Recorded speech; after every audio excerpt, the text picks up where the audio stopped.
I'm going to leave the mic there because it's set for a much taller person. I'm Shelley Savrin, and I coordinate the Literature, Arts, and Lecture Series.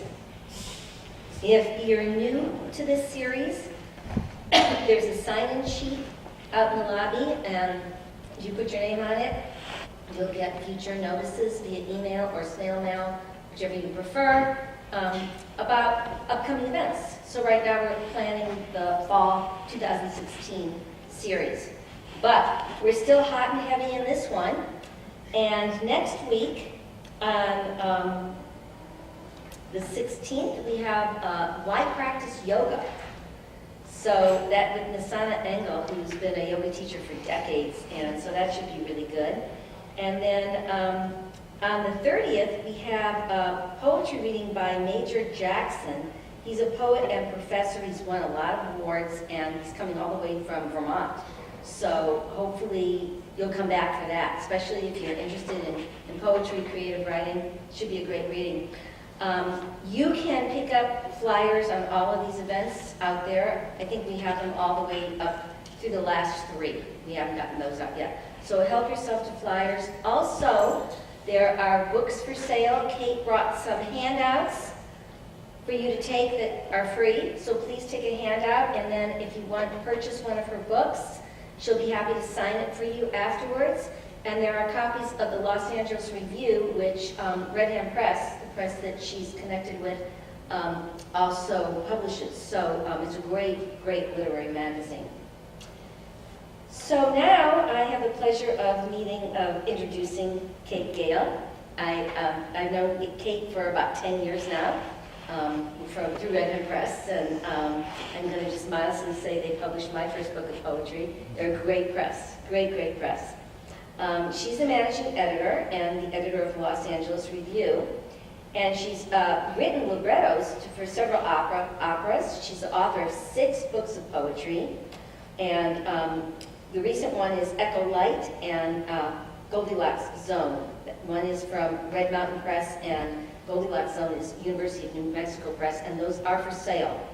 So hopefully you'll pick up a copy before you leave today. And without further ado, let's welcome Kate.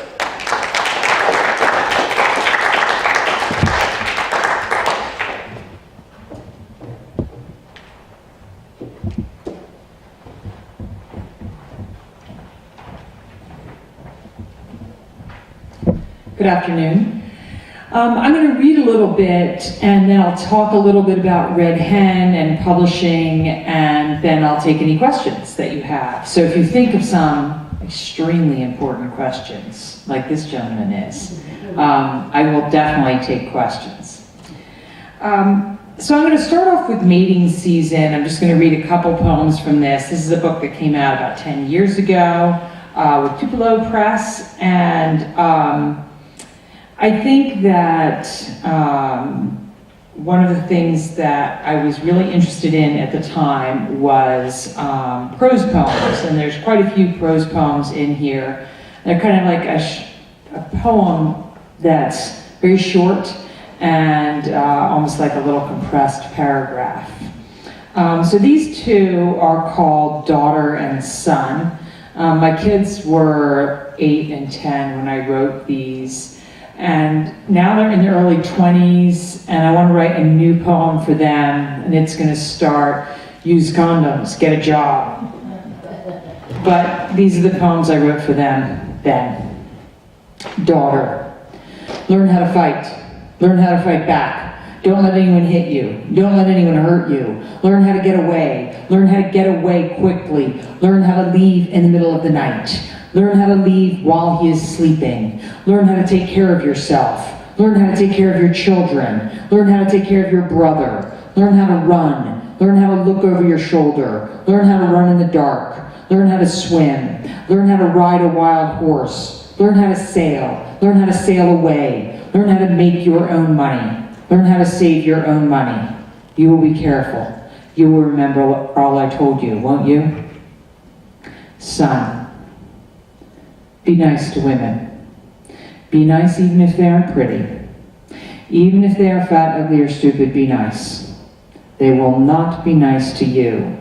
They will say unkind things behind your back. They will take your money. They will lure you into bed. They will get pregnant. They will marry you. They will have your children. They will take your money. They will fall asleep when you want to make love.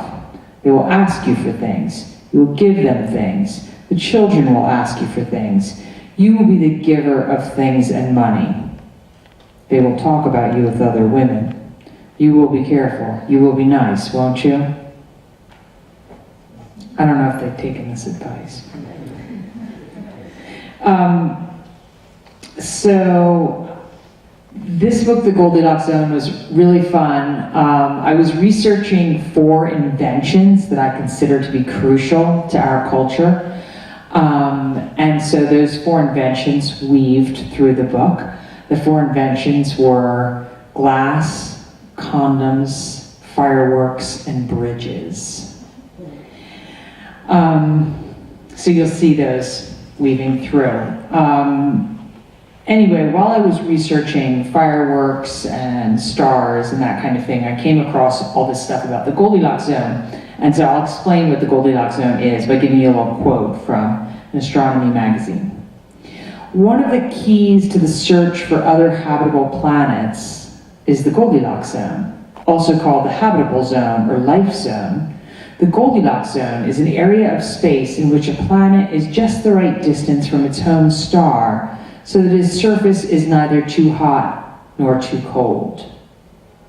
So I liked this because I think that if you were looking for a planet where life could occur, you are looking for the Goldilocks Zone. But I think that for a life on this planet, that living in a life that's not too warm and not too cold would be awfully boring. Tracks in the snow, blurring air, somebody's coming, you're not that somebody. The children say they come from a crazy family, they don't know the half of it. What we wanted was to find that hole in the sky. That hole would lead through the tunnel to the cave where light was built. Fireworks, sun flares, comets, lava. Intense light comes from that cave. We wanted to avoid the Goldilocks Zone, everything lukewarm, where you don't know bliss when it's right in front of you, from man to woman to life. You're in a hotel, surfing for a good movie. The Shining comes on. You keep going in case there's something else out there in the cold ether, a musical maybe. Happiness isn't something you stumble into. It's the intersection between light and water. We've been there, indeed we've been there. We just didn't know it at the time. We thought we were in the Goldilocks Zone.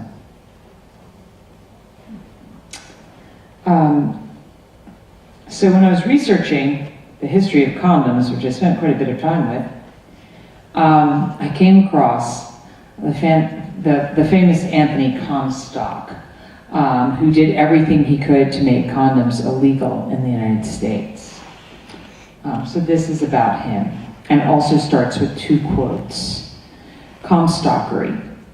Comstockery is the world's standing joke at the expense of the United States. Europe likes to hear about such things. It confirms the deep-seated conviction of the old world that America is a provincial place, a second-rate country town civilization after all. George Bernard Shaw. And then a second quote. George Bernard Shaw is an Irish smut dealer. Anthony Comstock. Americans fear sex. The French love sex. We're more like the English than the French. We all fear what we don't understand. The sight of the nude body, the belly, the hips, the loins, the curves, the moist underbelly of pleasure, giving and receiving.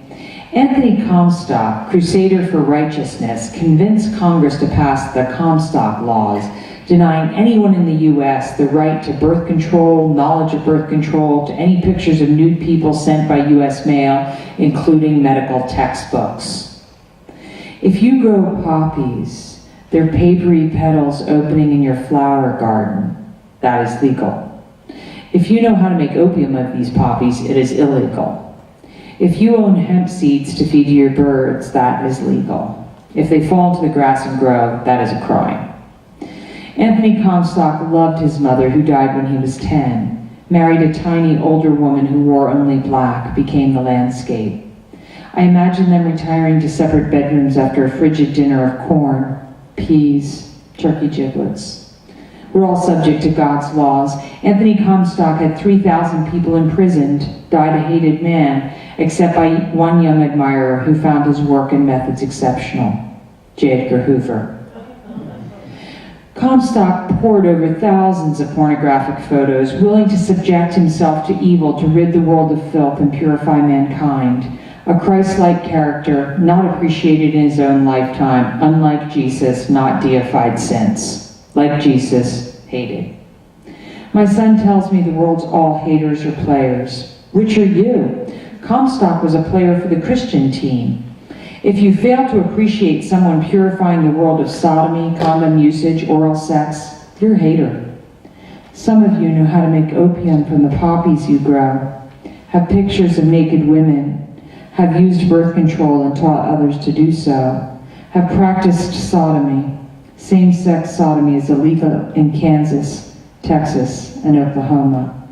Some of you are not even Christians. Some of you have medical textbooks in your libraries. Some of you have practiced oral sex, illegal in Georgia. Reach your hand into your clothes. Whatever you find there is obscene. So, I am going to move on to one about fireworks. So the whole research on fireworks was really fun. I don't think I'll read the poem that's about the actual making of fireworks, but if you're ever taking a big test and one of the questions is who invented this and who invented that, and if you have no idea about inventions, just on everything right, the Chinese, the Chinese, the Chinese, because you'll be right so much of the time that it'll be worth it to just fill that in. So the Chinese, of course, invented fireworks. And what they were trying to invent at the time was they were trying to create eternal life. It was an alchemist experiment gone wrong. But they liked it, the fireworks, and they would use them at celebrations. And then the British came and found the fireworks and made gunpowder out of them. So this is a poem about fireworks, sort of. Fireworks cooking just like cornbread. And this is a quote from Pyrotechnic. Do not assume that making fireworks is just like making bread or pastry. You can have all the right ingredients: sulfur, black powder, potassium nitrate, dextrin. For special effects, you'll need titanium for silver sparks, aluminum for white flames, barium for green, lithium for red, copper chloride for blue. The order is important. Anyone can get married, have children. Millions have done it. I did too. Notice the difficulties my own parents had caused them to abandon my sister and me just out of diapers, but I was pretty sure I was smarter at marrying, at parenting. The problem with homemade fireworks is that many people put the right ingredients together in the wrong order, thus blowing off hands or scarring faces. Nearly 10,000 people a year hospitalized for fireworks injuries, usually around 4th of July. The divorce rate in the U.S. continued to climb during the last half of the 20th century. I am on a second marriage. Friends on third or fourth spouse married now to the person they should have met in their 20s but needed the first spouse to appreciate. Of people damaged by fireworks, most are men. Women are less likely to handle gunpowder, blow off hands and faces. Women on the 4th of July, after potato salad, corn on the cob, hot dogs, buns, all the condiments, they all go birds and bees. They're naturalists. My friend who just married his fourth spouse says he's found his soulmate. He couldn't have met her when he was 20. Her parents didn't meet until 5 years later. She'll survive this, I'm sure. She's in Paris now, studying the Eiffel Tower. I didn't know a thing about raising kids. As it turned out, they were willing to advise. Normal parents buy pizza once a week, they'd say. Allowances are given bi-weekly. Too much discipline? We'll need therapy. Hey, we're just trying to save you money. Young pyros usually don't like advice from pros. They want to capture something. You put your hand through fire, a plane shoots through fireworks. There's nothing physical there. Heat you hardly remember. It's like dreams. You can't loot dreams. Family and fireworks go together in America. The most American of holidays, the family picnic in the park. The anthem is all about rockets bursting in air. Fireworks become the smell of gunpowder, memories of light, explosions. I was never sure about families. In the beginning, I thought it was the people who leave you, people you can't trust. You try to hold light, it doesn't exist. You have to put together the ingredients in the right order, hope they'll float around you like stars. So my family always likes to say, you don't write enough love poems. And I go, see, that was one right there. Love hidden in fireworks. Okay, I have two more that I'm going to read you, and then we'll talk a little bit about publishing and so on. I grew up reading the Bible many times, and this poem is based on one of my favorite Bible stories. For those of you who have not been reading the Bible recently, this is a story in the New Testament about this bridegroom, and there are 10 virgins waiting for him, and some of them run out of oil, so they don't actually get to be with the bridegroom. And I was always curious whether they ran out on purpose. Gender differences according to the Bible. And the Bible story is from Matthew 25. Then shall the kingdom of heaven be likened unto 10 virgins, which took their lamps and went forth to meet the bridegroom. 5 were wise, 5 were foolish. Some ran out of lubricant. No, I mean oil. Didn't get to be one of the main virgins. Only 5 had enough. Lucky bridegroom lines up his virgins, sets off fireworks in the bedroom. Heaven for men, women waiting eagerly with lamps for him to appear. In women's heaven, a long line of James Bonds waits until midnight for our arrival. Not a virgin among them. Each of them highly skilled lovers, masseurs, chefs, dancers, kissers, bartenders, comedians, and of course, they're acrobats. Fundamental difference between the sexes. It's all right there in the Bible. We require skill. Men are fine with the layabout. When we say kiss me, by God, you better know how.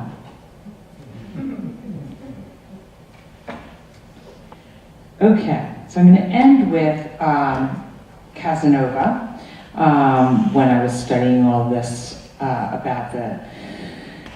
about the evolution of condoms, I came across Casanova, who was a big fan of people using condoms, not really because he didn't want to get people pregnant, but because he didn't want to get STDs, which were rampant. And of course, there was no antibiotics at the time. Casanova and the Aphrodite of the modern world.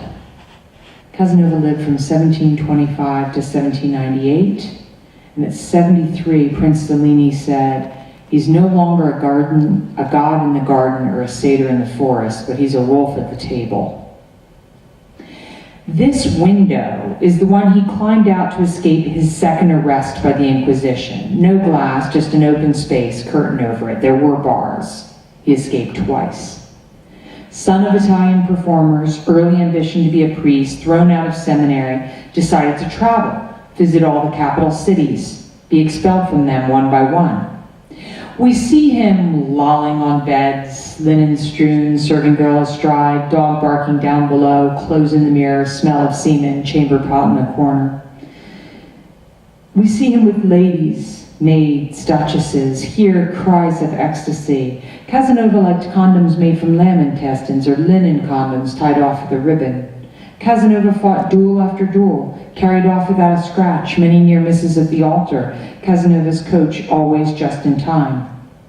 Last 14 years of his life, corner of Bohemia, Chateau d'Ux. Casanova worked as a librarian, wrote his memoirs, spooled out his exploits. The twins who seduced him. Nin Colette Casanova captured something. Reveal what you wish. It's your story. Tell the story they want to hear. Story of desire. Story of passion. I'm starting my diary. I am the greatest lover of the 21st century. Men who sleep with me never recover, nor do women. They are all of them mad. I am Aphrodite of the modern world. Music precedes me. Stories follow me. Give me 14 years of the Chateau d'Ux. My name will be synonymous with pleasure.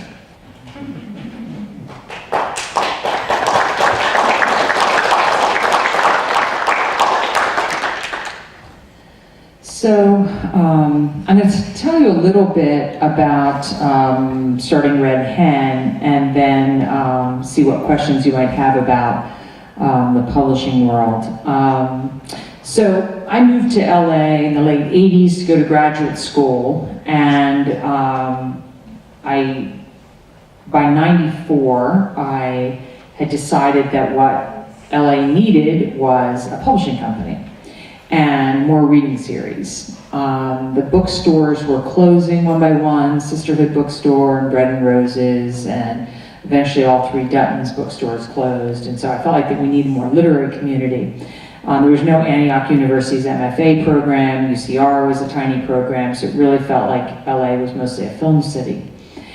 And so at the point I wanted to get started, by that time I had two small kids, I was newly divorced, everything I owned fit in a two-seater car, and that includes with me and the kids, and everything they had too.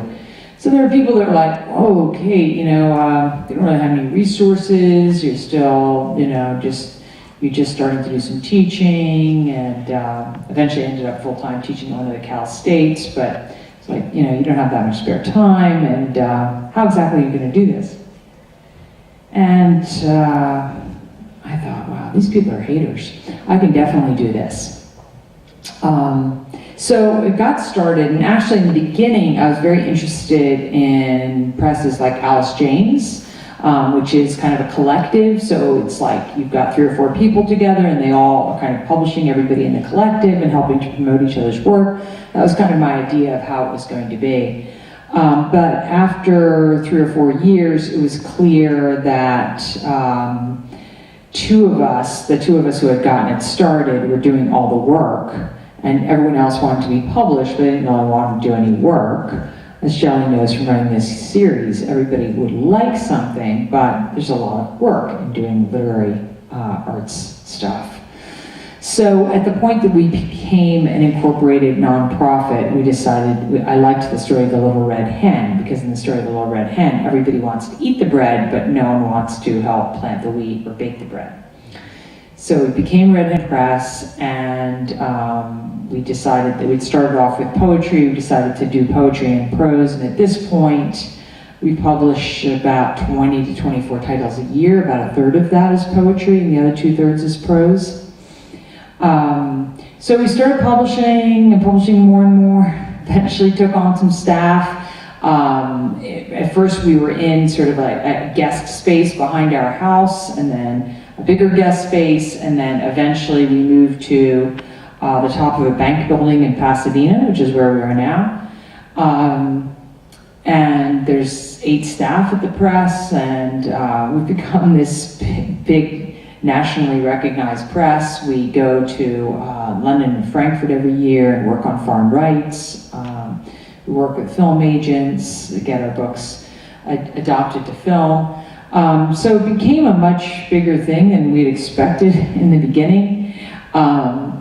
Things that have changed since we got into publishing, how books are actually produced, of course, has changed. In the beginning, you would make these big camera-ready copy documents, and you would have printed everything out, you'd send it to your printer. Now, of course, you just upload everything. You upload the cover, you upload the inside of the book. So in a way, that's easier. That's a big thing that's changed. There used to be a lot of ways to distribute books, and now there aren't. There's just a few different ways of getting books into bookstores, since you have to sort of get connected with one of those. And the biggest change, and the one that's the most fluid, is how do you promote a book? And that's, as you all know, we live in a world of digital media and social media, and so getting the word out in a way, it seems like it should be easier. Just get this person to post it on Facebook, but that's not really everything. What you want is still to get some big pieces written about whatever it is you're talking about. Some writers don't like to travel and do events, and so if they don't want to travel and do events, then the question is, what else can you do between the radio and getting them to write big pieces to create a buzz around the book?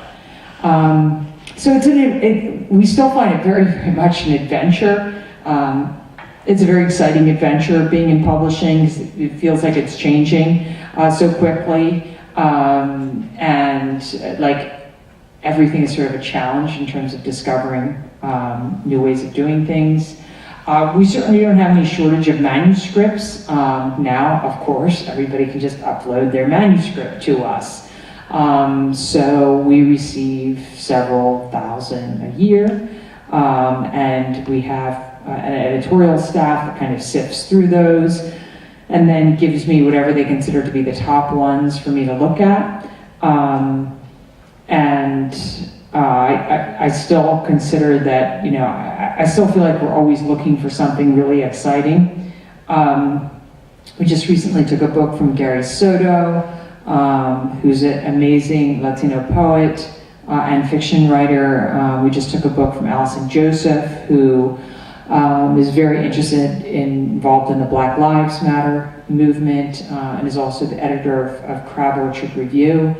So I'm always excited when we take on somebody high profile like that, but I'm also very excited when we find somebody through different means. I was at a conference a couple years ago, and I was speaking, and Steve Allman was there, and there's this writer that gave me her manuscript, and she had been working with him, and the manuscript seemed fantastic to me. So I went and talked with him, and he's like, you need to get this book.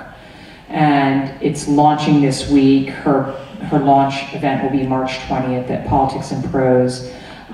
It's called When the World Breaks Open, and it's by Seema Reza, and she runs the writing program at Walter Reed Hospital. And I think Shelley's husband has been there and talked to the vets there. So she's doing fantastic work. So she feels very much like she's part of the DNA of what Red Hen is about. We have a Writing in the Schools program. We're very interested in building and giving back to the community. She's this fantastic prose writer who's writing about being from two cultures and about what it's like to be working with these men who are broken in some way, and while her own marriage is breaking up.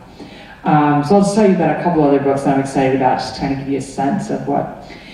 We have a book by a nonfiction writer who lives, I think, 3 miles from here, maybe 5 miles, but right in this area. And her name is Florencia Ramirez, and it's a nonfiction book called Eat Less Water. You could look up her website. And it's an environmental book, but it's ways that we can be more environmentally conscious in our own house. Hence the title, Eat Less Water. She has a chapter on what is environmentally correct tequila to be drinking. I requested this chapter because I felt that I want to be drinking the right tequila, because I definitely am going to be drinking tequila, so I just need more information. No, half kidding. I did tell her at some point she should write a chapter on tequila, and she's like, I'm working on one. But she's this fantastic writer. I met her at a conference also, and I fell in love with this work, and I just kept telling her, you're going to be a Red Hen author at some point, and eventually we ended up taking this book.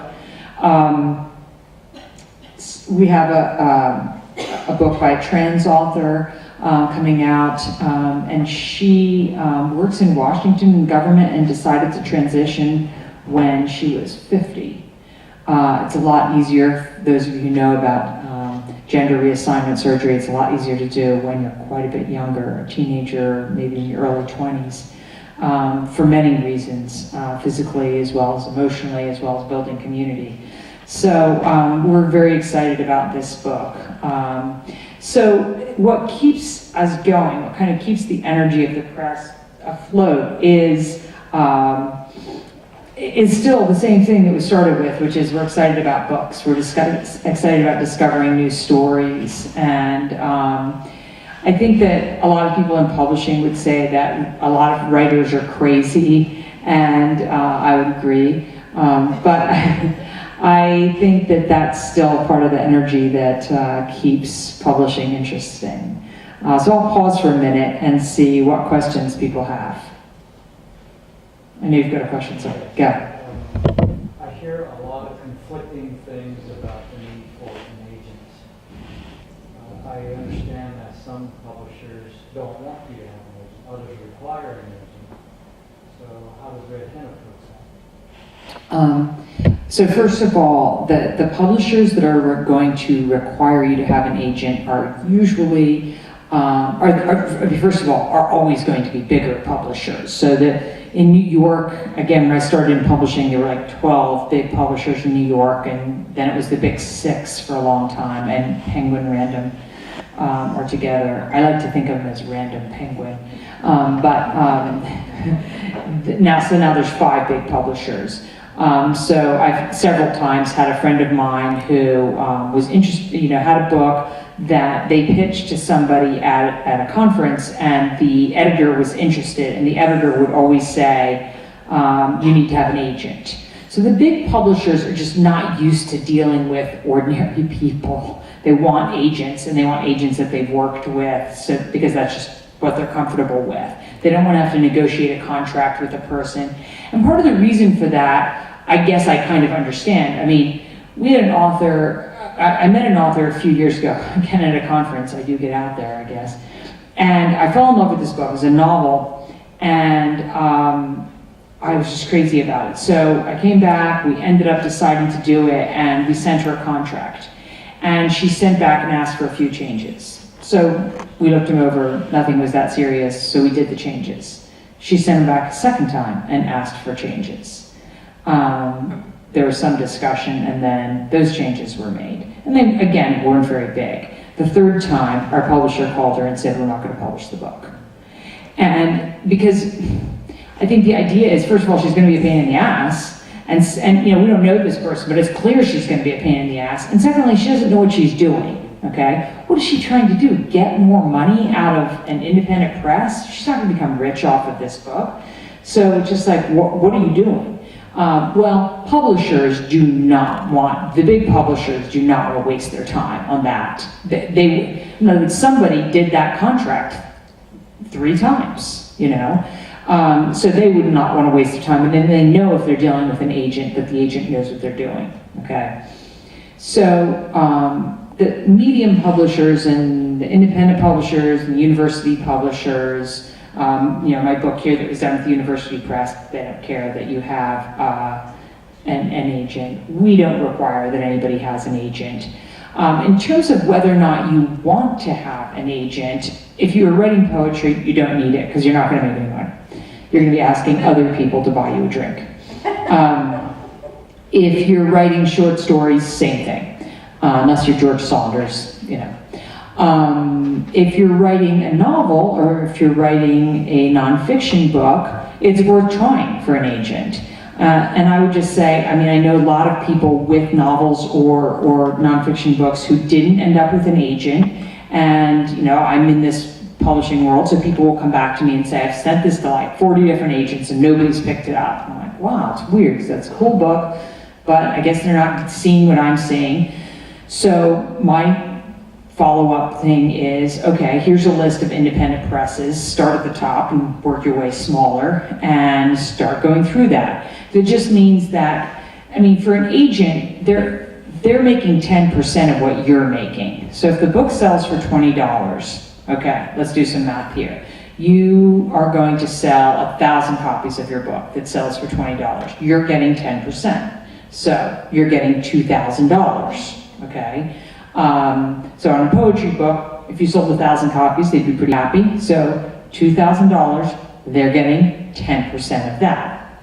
So you can see, for an agent, doing even the work of writing a contract for $200 would not be worth it. So for them, it's really not worth it unless you're going to sell 10,000 copies at least. They're hoping for bigger sales. So if you have a book that you think, honestly, this book is probably going to sell 2,000 or 3,000 copies, you probably don't need an agent, because agents are a middle person, right? And so there needs to be enough of a quantity of books that are going to be sold to make it worth it to them. Does that help? Yes. Okay. Other questions? Yes? Are all contracts usually Yeah, that's an excellent question. Most agencies and most publishers have a boilerplate that their lawyers write for them. We do too. Our lawyers wrote us a boilerplate. Anytime that we are asked by an agent or a writer to make a change, we go back to the global template and decide if this is something we should stay with.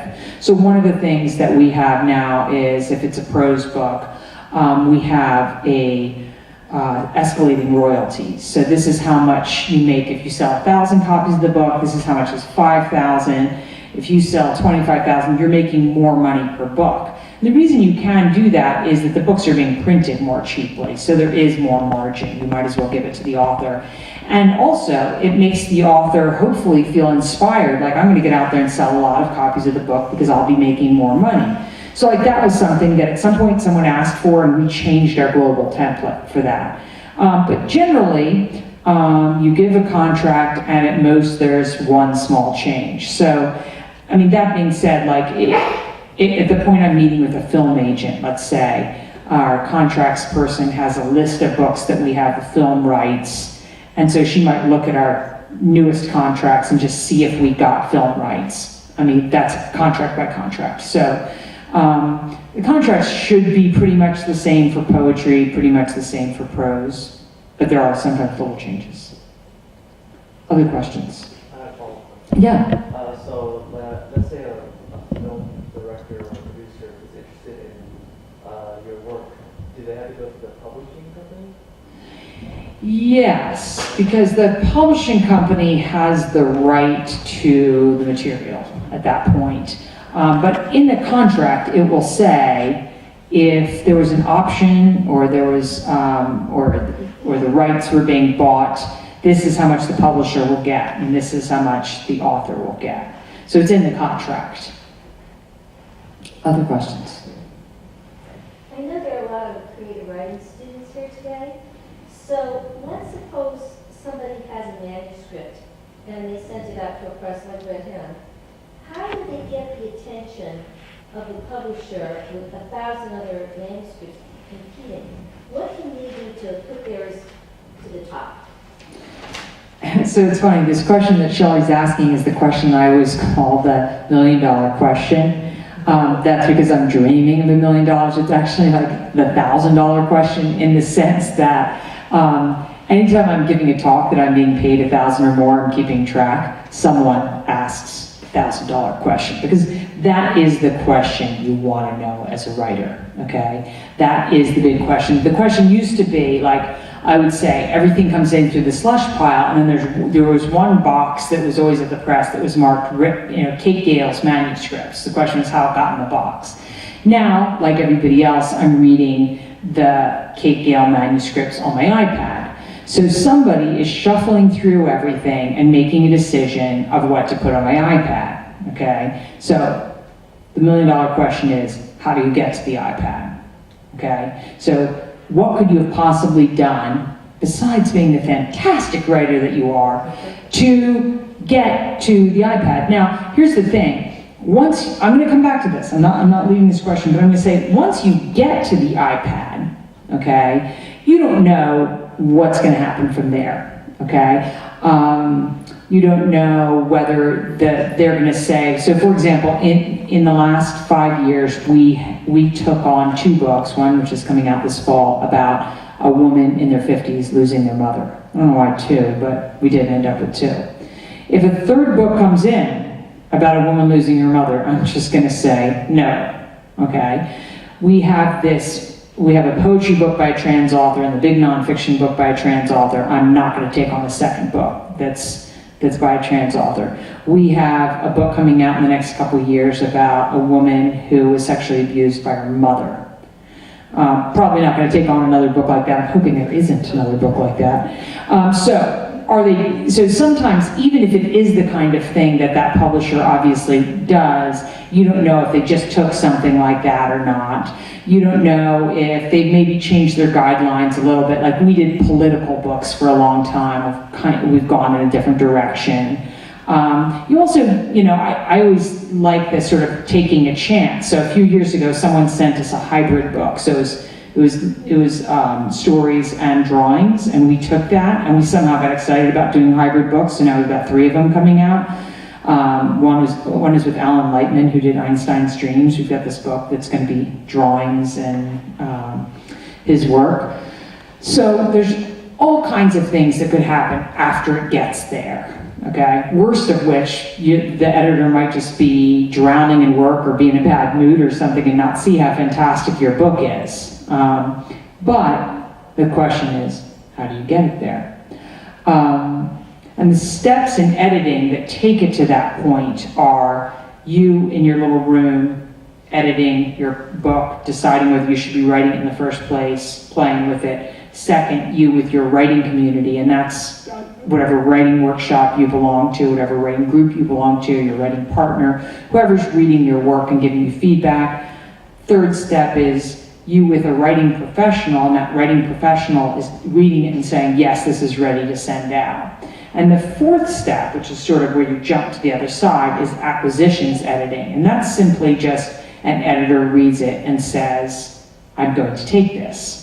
After that comes developmental editing and then copy editing. Developmental editing is where they work with you to make any final changes to make it kind of however they would like to see it. So we're still back to acquisitions editing. How does it get to the iPad in the first place? So that person, if it were the right book, if they haven't already taken another book like that, if it appeals to them, if it feels like it fits in with their zeitgeist, their worldview of what they want to be publishing, they might take it. How does it get there?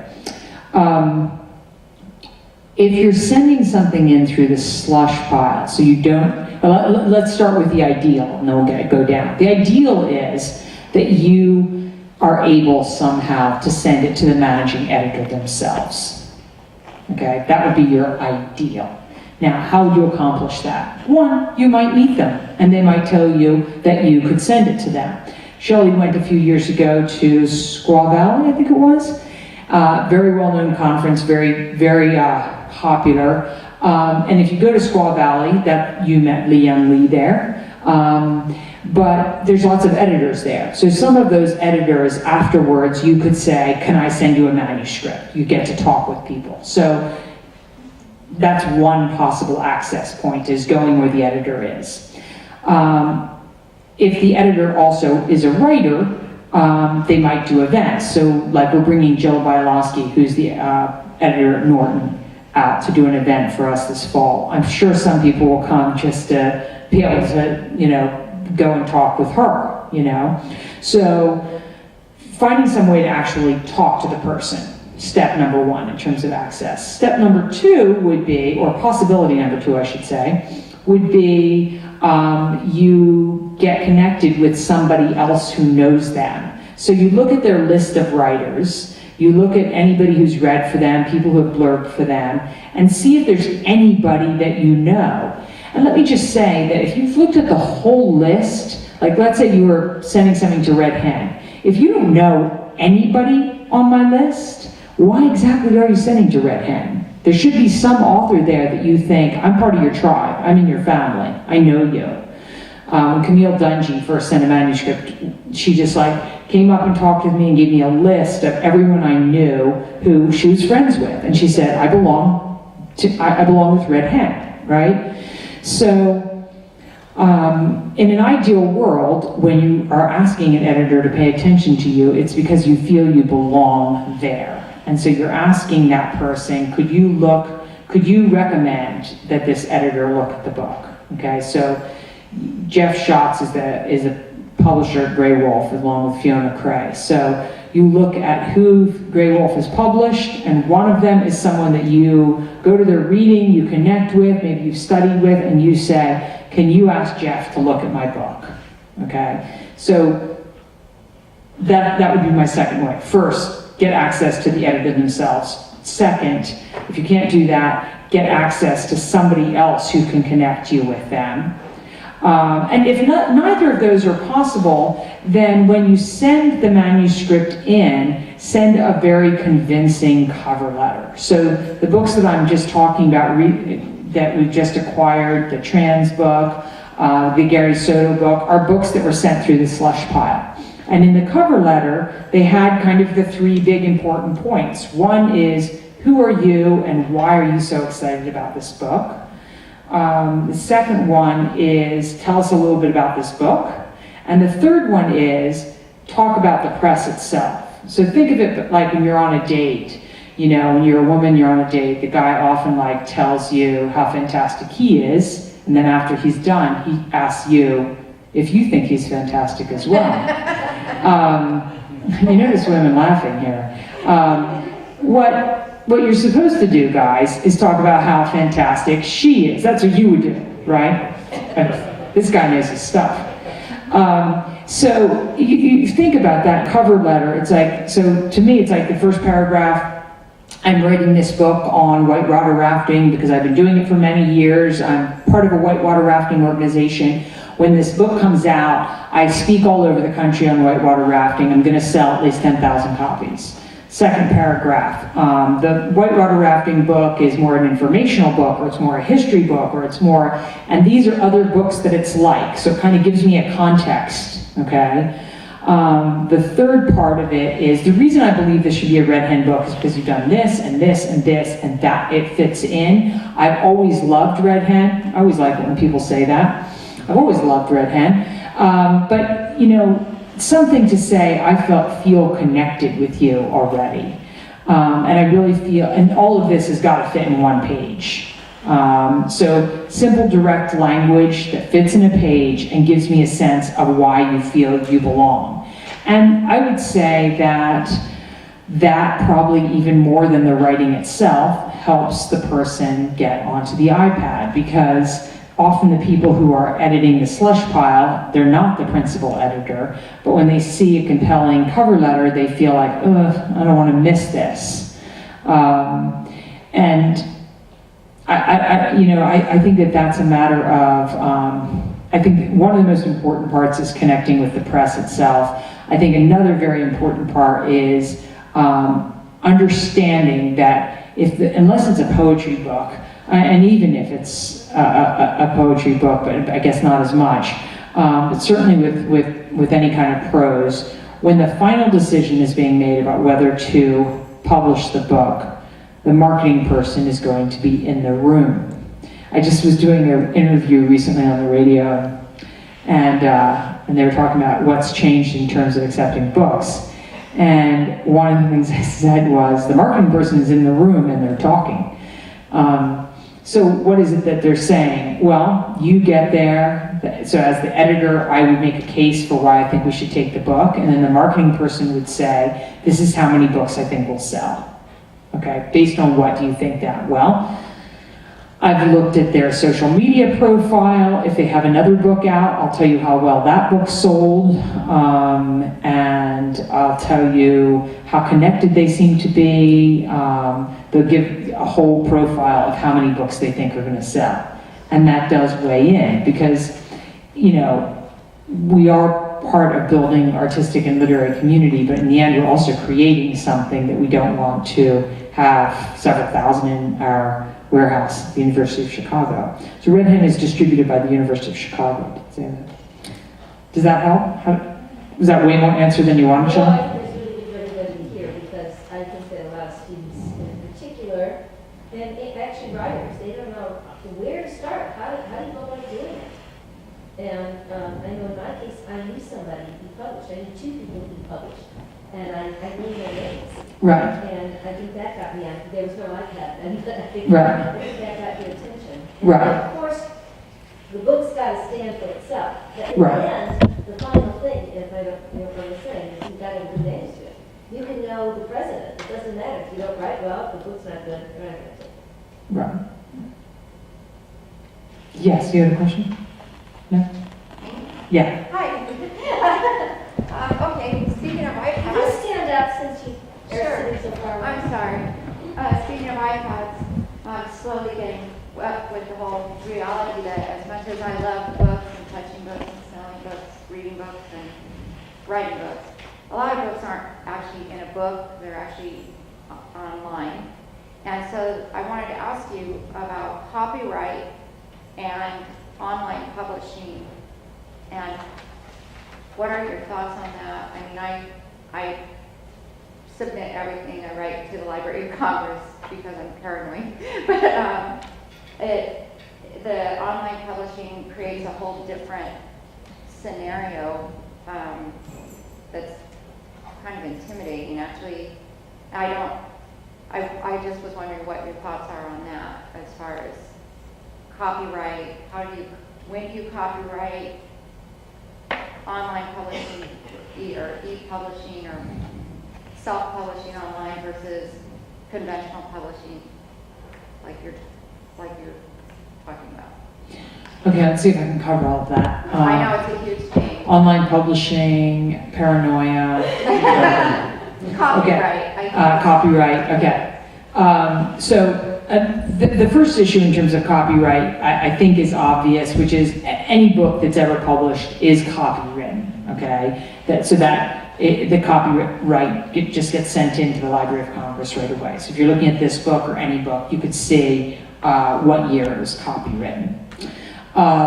When you're writing stuff and just having it copywritten yourself, let me say that first of all, I think the chances of anybody having their poem, short story, novel, or nonfiction book stolen by somebody else is very low, as to be non-existent.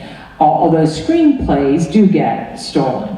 And ideas for short stories or novels, possibly. Like when you think of the book The Circle by Dave Eggers, that's kind of an idea that floated around, but he jumped in and wrote it. So even if somebody told him that and he went in and wrote it, at some point it becomes his idea, because it's sort of a collective. So I would say, first of all, that I wouldn't suggest that you all just start copywriting everything you're doing, because I don't think that there's a big market for stealing stuff out there.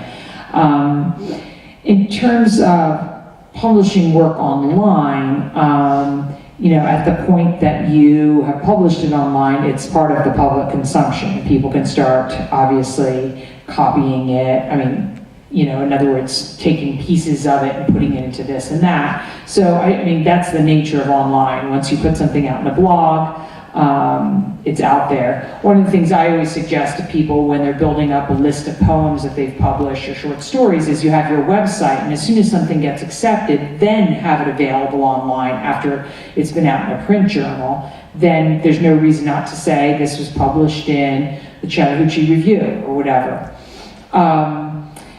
In terms of just, online ebook publishing, which is what you're referring to, when the ebook thing first came out, there was a lot of interest and concern in the book world as to what would happen.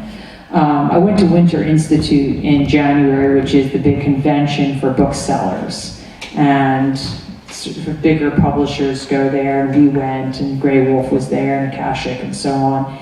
And we've all, in the last fall, had the biggest book selling year on record. So, for the record, book sales are up. Thank God for hipsters,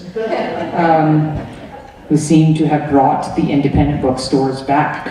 In terms of what kind of books are sold on ebooks, ebooks are at this point about 10% of the market. And for the most part, the market that they are selling to are magazines and what we call in the business the throwaway market. I know some of you are offended that I'm talking about books you could throw away, but 50 Shades of Grey, you don't really need to own it. In fact, if you were reading it on an airplane, you wouldn't want others to know. My daughter, when she was reading the Da Vinci Code in high school, was like, you have to read this. And I carefully paper bagged it and everything, took it on a plane, so I was so ashamed an intellectual like myself would be reading the Da Vinci Code. So that kind of a market, books you could buy in grocery stores, books that you would read once and not read again, books you would buy for summer reading, one of our authors, Ellen Meeropol, sells fairly well with the ebook market. And even then, it's clear that as ebooks go up, her print sales go up. So some people are reading an ebook version and then later buying the actual book.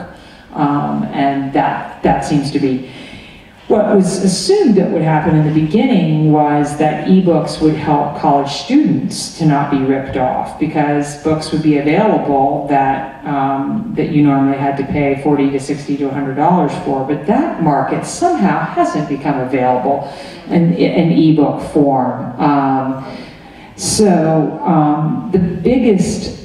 The biggest group for buying ebooks is not what people expected at all. So what they thought was that maybe it would be younger people who would be more tech savvy and would like reading books online.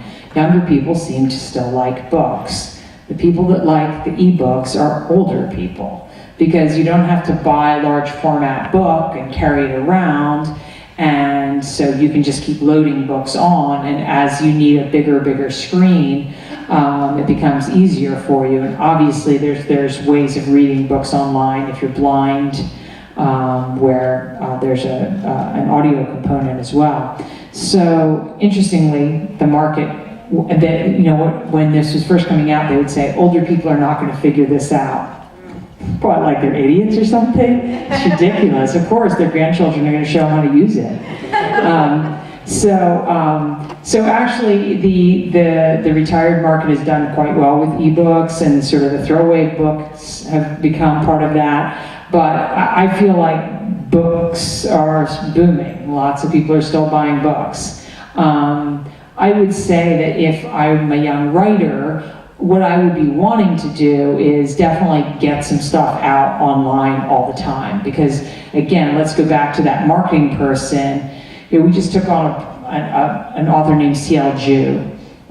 She's a young Asian writer. She's in the PhD program at USC, so she doesn't have a big online presence, but she does have some stuff that's been accepted, that's published here and here and here. So it's like, it feels like she's looped in, even though this will be her first book that we're publishing. When we look online, she exists, and not just because she has a Facebook account. I think, if you win a prize, and as I'm assuming you all know, you can go in the back of Poets and Writers, and there's all these grants and awards that you can win, then you get a winning book. So if we have someone that wins one of our prizes, and we look up and it's like, wow, you've got 5 friends on Facebook, and then we contact the person, they email us back. Their email is slimshady69@aol.com. Oh, Lordy. Because what you'd like to see is that the person is actively involved in the online world, that they've got getting a poem here and a story here and a piece here, and they do some reviewing. Because then it feels like they're going to get out there and do something. Does this all go? Yes. Okay. Very much, thank you. Other questions? Yes. What does it mean to work for a publishing company? Usually when people apply for publishing, to work in publishing, they have some idea in mind as to what they would like to do. And 90% of the people that apply to work at Red Hen would like to work all in the same department. They all want to work in editorial. And the joke is that Kate's so exciting to work with. It's not, obviously. They just, I think when people think of the most exciting part of publishing, they think of choosing books. A few people, when they apply, want to design books. That's always fantastic. We've had some great people from Art Center since we're in Pasadena. So there's a lot of different skills you can learn at a publishing company, especially, we're at a nonprofit publishing company, so we've had people that worked in fundraising and worked at our Writing in the Schools program and then went to do other big nonprofit jobs. We've had people that worked in our design and went on to big design jobs. And same thing with editorial. We've had people that went on to work at in New York or at book festivals around the country, or that kind of thing. So I would say that There's a lot of different skills you could work with.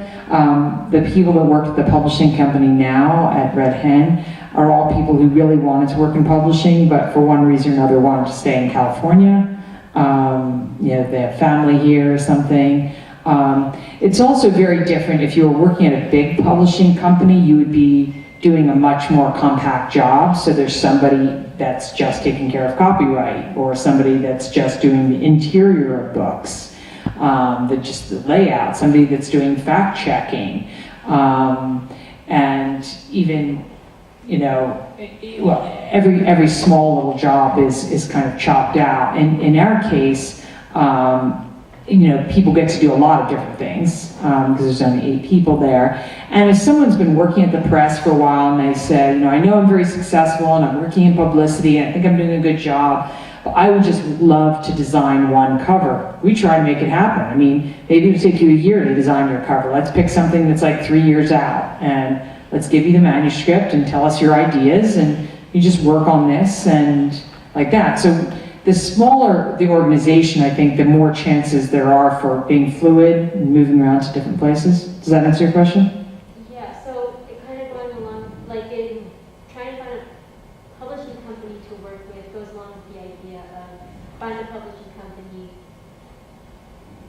that has stuff that they put out similar to what you want to write. So the idea of like, if I wanted to work with geography folks or geography papers, I would find a publisher that works with that type of stuff as opposed to like fiction or... Yeah, and I would say though, because publishing jobs are hard to get.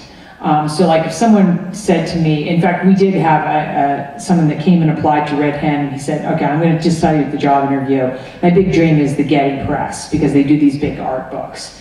And he's like, I tried Taschen, I didn't get into them, and then I decided I wanted to work at Getty. And they won't even consider me unless I've had a couple years experience. So I'd love to work here, and I'll be honest, in a couple years I'm going to apply to Getty. And we're just like, okay, that's fine. So he worked for us for a couple years, he was very successful, and he went on to work at Getty. So because they were a big enough and exclusive enough operation, they weren't going to take it right after college. So I would say that publishing is hard enough to get into that if you really wanted to work for the University of California and you couldn't, I would say, well, try for Heyday. It's pretty close. I'm sure people there know other people. So sometimes getting something that's connected is a good thing. I would say that for the most part, in terms of people that work at the publishing company, they like Red Hen and they like the kind of feeling of the place and everything. But they're not necessarily madly in love with every single book. I'm sure there are people working at Red Hen who are not fans of poetry and just don't tell me about it. They don't have to be. You don't have to be to do a good job. It'd be nice if the publicists like poetry, but the marketing person doesn't have to. Development people don't have to. So it isn't like you have to be in love with everything. One of the things that we ask on a job interview, we publish quite a bit of queer literature. So we have had people that like worked for a few days and then came in to see the publisher and was like, you publish gay people, like actual gay people? He's like, oh yeah, all the time. So now we let people know that on the job interview so that they're not surprised later. And if that's going to bother them, then obviously it's good to know. But yeah, no, I don't think you have to like everything that press is publishing to feel like you have a good time. Because if you're at a big place like Random House, there's going to be lots of the stuff they're publishing that you're not enthusiastic about. Any last questions? Let's go buy Kate's book and she'll sign it for us. Thank you all so much.